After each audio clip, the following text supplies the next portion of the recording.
Poppin' B.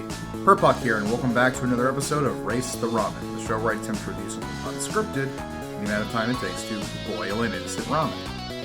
And today we'll be taking a look at Cocaine Bear, showing now in movie theaters. Alright, we're going to start the timer right now. Okay, so, Cocaine Bear. I hope I don't get demonetized just for saying the title of the movie out loud. If you've somehow not heard of this movie, the title pretty much gives you everything you need to know. If, your first, basic flash in your brain idea of what a movie called Cocaine Bear might be like or might be about, you're gonna get a pretty decent approximation of the real thing, I reckon. Cocaine Bear is a movie that was recently released by Universal and was not directed by, but at least produced in part by Lord and Miller, who are the dudes that helped bankroll and kind of direct aspects of Spider-Man Into the Spider-Verse and 21 Jump Street and Clone High, stuff like that. And it basically just means that they had a little bit of input on the creative process and threw some money at it. Pretty sure someone else wrote it, and it's directed by Elizabeth Banks, whom I have not seen any of her other movies, but based on her filmography, I don't really know if I want to. I'm not really interested in seeing that new Charlie's Angels movie, anyway. But Cocaine Bear, if you somehow haven't heard of it, it is seriously just a movie about a bear that does cocaine. It's loosely based on real events. Some cocaine dealers chucked some duffel bags of coke out of a plane somewhere over the U.S. and it landed in some mountains in Georgia. A black bear got into the cocaine and then an hour later died of overdose. That's basically what happened in real life. This movie is a fictionalized, kind of over-the-top retelling of those events, where it's about the people who are delivering the cocaine, people who get into the cocaine, a bunch of people in this little area who are dealing with this 500-pound black bear just blitzed out of its mind on coke and trying to get more coke and kill people in the way of it and more coke, basically. And if you want a silly sort of movie that you'd probably expect from a premise called Cocaine Bear, I think you get that.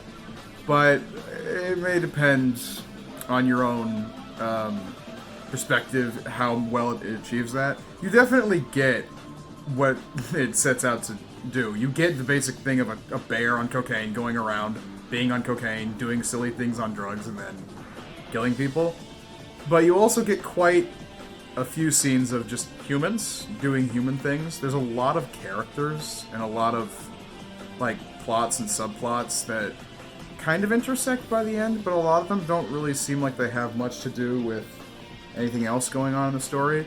And I do appreciate that they don't overuse the bear. It would have been totally possible to put too much of Cocaine Bear in the Cocaine Bear movie, and you just kind of get tired of it, the joke wears off. But thankfully, they treat it almost like a Jaws thing or something, where they don't want to blow their load on showing the monster too much, so they show you a scene to establish the powers of this bear, in the opening. It sets the tone. Then there's a lot of establishing stuff of, the human characters for a good, 20, maybe even 30 minutes. For a 95-minute long movie, it feels surprisingly long sometimes. There were points where the pacing was just kind of off, it dragged a bit. And I don't even dislike the human characters. I thought that the acting, in general, was pretty solid, even from, the child performances. Again, I don't know how much Lord and Miller were really involved in the process of actually making the movie, but they have this sort of thing of trying to put a personal touch on every little thing in a movie. And I think that kind of trickled down into this project, because I felt like all the performances and all the actors had a little bit of something special that stuck out about them. Even the people who aren't on screen for very long. There's a minor character played by character actress Margot Martindale, who you might recognize from BoJack Horseman. And she's really not super important, but she's just owning it whenever she's on screen. Ice Cube's son is in this, O'Shea Jackson, and he's pretty good. Fucking Ray Liotta's in it, and what I believe is maybe his last role, posthumously. So if this is like his bow out of cinema, and it's Cocaine Bear, that's pretty epic. Like, if you just want to go into this movie expecting and wanting just the bear on cocaine the whole time, that's not what you're getting. But if you want a fun movie about a bear on cocaine, you get that. It just depends how much you can put up with everything else around it. Which is mostly solid, but kind of distracts from the thing that you're there to see in the first place sometimes.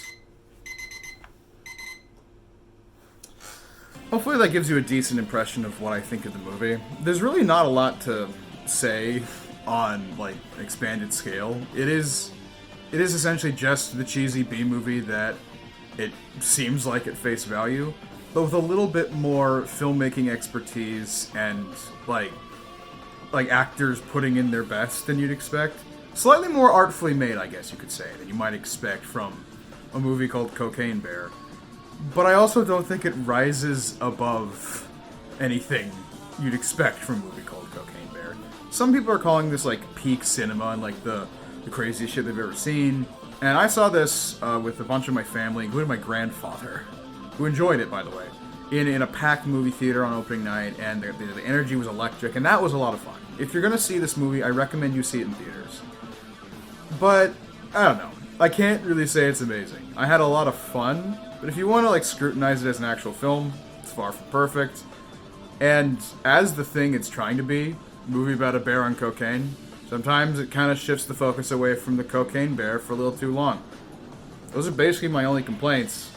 But, yeah, I don't know. If you were interested, go for it. I give Cocaine Bear a 6 out of 10. That may seem kind of low, but just know, for me, a 6 is good. Not that I don't hand out scores higher than that, like, pretty often, but 6 is not bad. It is a really solid, fun movie, pretty well made and well acted. It's nothing, like, life-changing, but, like, if you're not in on the idea, if you don't want to go in and see crazy bear shit, then why the hell are you going to see Cocaine Bear in the first place? Hey, thanks for sticking around to the end of the video if you did. I just wanted to follow up really quick on my recent update video, so if you haven't seen that, this might provide some context. Basically, as a quick addendum to that, I am still working on some scripted video content, and my plan is to still kind of minimize the number of Race the Ramens I'm putting out. But again, that doesn't mean they're going away. It's just not my primary focus. But I did want to talk about funny, haha, Cocaine Bear. Come on. How can I not? The thing is, I enjoyed Cocaine Bear. I really did. Part of me is almost more excited for that Asylum ripoff that has already been announced. Attack of the Meth Gator. That's real.